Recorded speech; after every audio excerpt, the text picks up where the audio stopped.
Another thing that comes up fairly often is that people buy switch gears and other stuff, and it might be from a different model.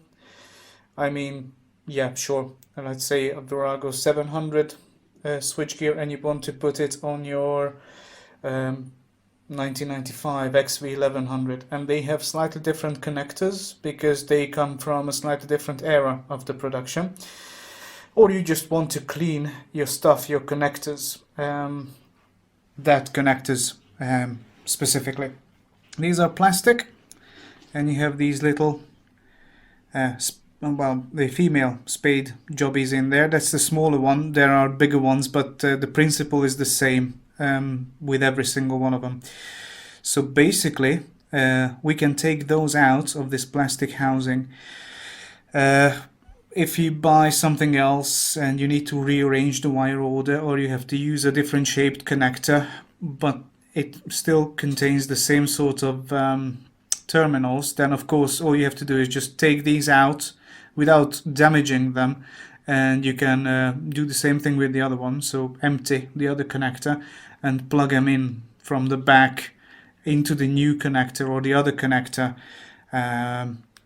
in the correct order. Right, so basically what you need is a pin. It doesn't matter what sort. It can be one of those paper clips straightened out. This is just a spring because that's what I had at hand. So if you take a closer look, hopefully the camera will focus.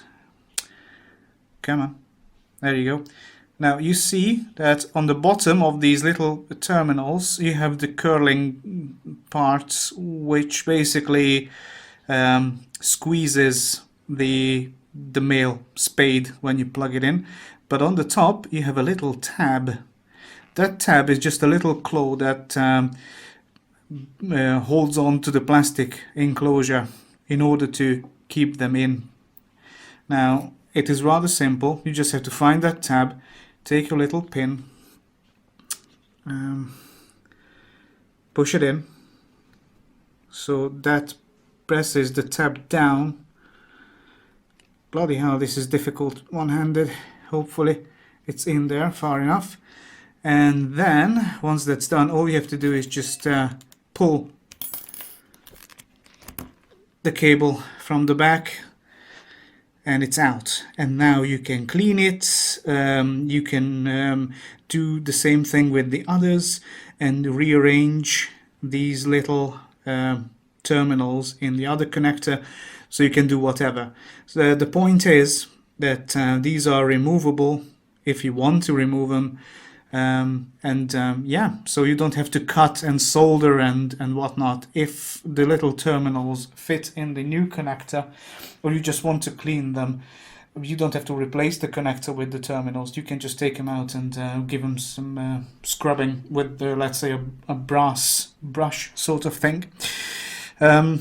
The other thing is that oftentimes when you're doing troubleshooting with these connectors or certain circuits, and you want to bypass a certain part, a relay or a switch of some sort, you can leave these plugged in the harness and just piggyback, so to speak, the certain wire connections.